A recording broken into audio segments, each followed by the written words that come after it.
about opportunity? This is actually the best thing for my riding, for the country, and for myself. Pardon me?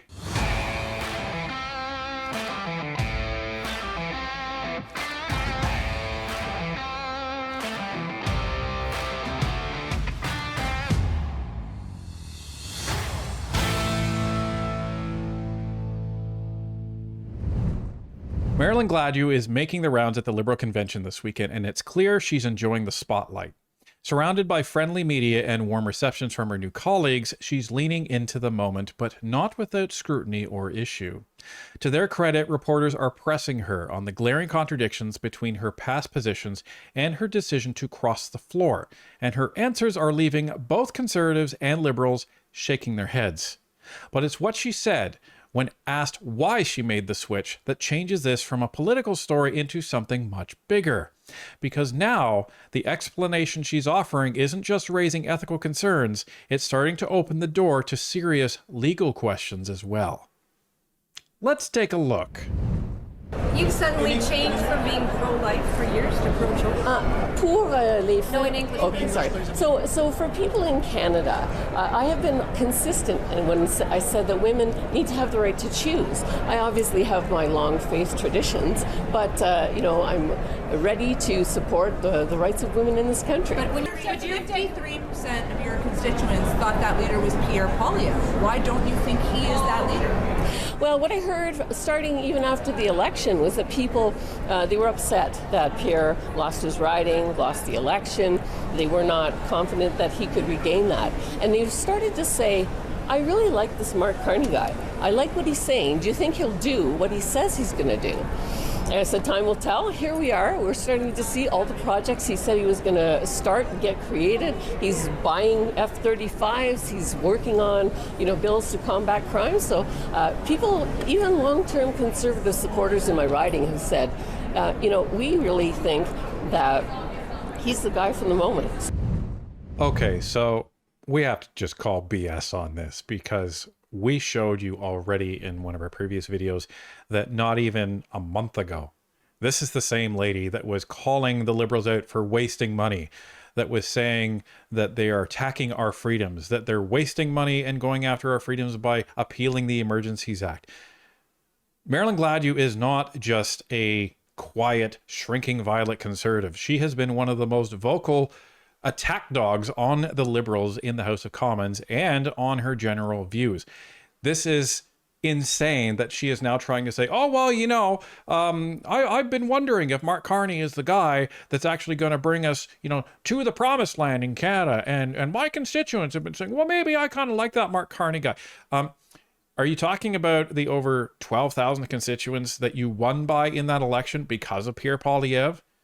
Like, you're trying to say, well, Pierre lost his riding, Pierre lost the election. Politics is a team sport, Ms. Gladu, and you should know that because you've been in Parliament for about 10 years. What have you done to win the election for not just your riding, but for the rest of the ridings in Canada? This is the question. We see people like Larry Brock, like Michael Barrett, like Garnet Jennis, Stephanie Kuzy, all of these people are traveling around Canada out of their ridings to try to promote the party wherever they were. I didn't see you going around to riding after riding after riding.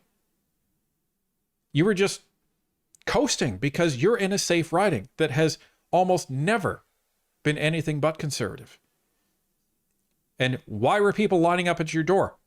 Not even hours after it was announced that you crossed the floor, and waving flags and saying, this is disgusting, and that you're turning your backs on your constituents. Isn't it amazing that every single one of these MPs that have crossed have said, oh, well, I consulted with my constituents. You've consulted with nobody. And all of you didn't even have the guts to discuss it with anybody that was in your constituency office either. You were a shameful coward.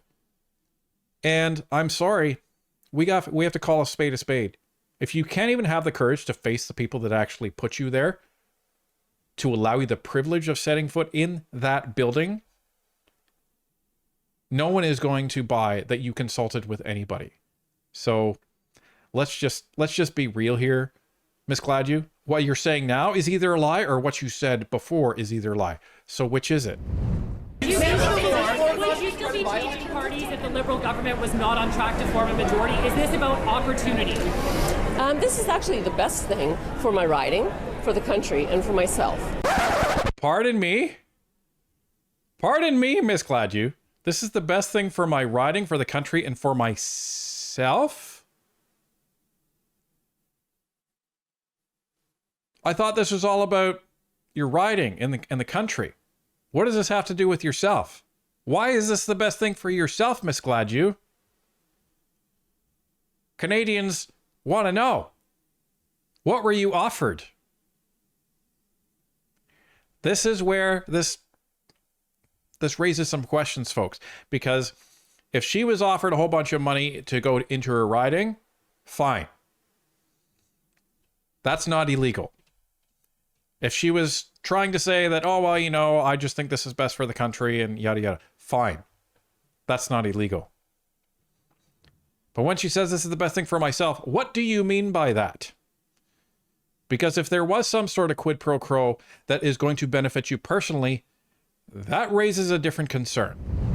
Think about Sarnia Lambton, but Keshwanong, we were a bellwether riding for 52 years before I got elected. So that means that they always had the advantage of government support. And after 10 years and 4 elections, arguably even my strong conservative supporters are saying to me, look, you know, we like you. You've worked hard, but we really need to have that support. We need affordable housing. We have infrastructure needs in our riding. But why not taking strong positions on a series of social issues that are at odds with the Liberals? Are you ready to take their lead on those now? 100% I agree with what the Prime Minister said. I will vote with the government. I will protect the rights and freedoms of women to choose, for people to be who they are and love who they love. But You said before that you would trust you when you've said different things that if previously. MPs cross the floor, that they should run in a by-election. So when do you intend to resign your seat and run in a by-election and follow through on that? Well, I also said that in order for that to happen, the Elections Act has to be changed. And the Elections Act has to be changed to make sure that people will have to either sit as independents or call a by-election. That law has not been changed. And so when it does, I would be happy to do that. You know you could. Did you ask the Prime Minister to get that law changed so that you could run in a by-election? I've had many discussions with the Prime Minister, but what I'm hearing is from people that are saying, look, this is a critical moment for our country, and we need to get building those nation-building projects, and we need to diversify our trade. We need to address these tariffs that are unjustified in the U.S. And so I'm going to be working with the Prime Minister and the new Liberal team to address those things. Can you smell it? I smell it. The absolute BS that is being regurgitated right now. She sounds like a liberal. What happened to when you were saying that MPs should resign their seat and run in a by-election? Oh, well, you know, I also said that the legislation needed to change. Legislation doesn't need to change for you to resign your seat and run a by-election, Miss Gladu.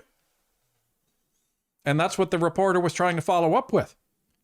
Oh, well, you know, I'm hearing that we need to be, you know, thinking about more important things. What's more important than democracy in this country? That's the question we're hearing from Canadians right now. Because they're asking, why does my vote matter if my MP is just going to cross the floor? So why don't you back up the talk, Miss Gladu? You were just fine calling out the other MPs that crossed the floor because they didn't resign their seat and run in a by-election. The only reason that they were talking about the law and that you were talking about the law is because there's nothing that mandates it right now. But you're the one that's actually making the choice across the floor. So you do have the choice. You do have the choice to stand by your words in January when you say that the MPs are put there by their constituents and they should be respecting their constituents. Well, why don't you respect the constituents that put you there and resign your seat, run in a by-election, and let's see if those same constituents are going to elect you as a Liberal member of Parliament. Because you know damn well that that's not going to happen. And it's going to be interesting to see what you have to face when you go back to that riding. Like, I heard you in your speech right now. You seem to be saying your constituents voted for this and the Liberals. The first person we talked to yesterday at Sarnia couldn't believe it. They called you a turncoat. They couldn't believe what you had done. And you're telling us that they want this. I just don't buy it. Well, all I can say is that I've been listening to my constituents since last summer, and this is what my constituents are saying. This is what they want, and certainly it's going to be good for the riding. We're going to receive the support we need. It's going to be good for the country. I have experience to help build it, and it's good for me personally as well. Thank you. Hats off to whoever that was that asked that question, because nobody buys this. I've been listening to my constituents since last summer, and this is what they're saying they want. Are you kidding me? I don't have to put up the polling numbers again, because it's an 8-point lead for the Conservatives in your riding. What, did you talk to the constituents that aren't even your constituents? Did you just listen to all the Liberal whispers? Because that's what people are hearing. And plus, you said it again. It's for me personally. What personally do you benefit from this floor crossing, Ms. Gladu? Inquiring minds want to know. And this is where I would encourage the Conservatives to maybe take a look at this and at least raise this as an ethics violation to the ethics commissioner. And maybe there should be some other investigations in here, because if she accepted anything personally in order to actually cross the floor, ladies and gentlemen, that crosses a threshold where this becomes just a simple political disagreement into something entirely different.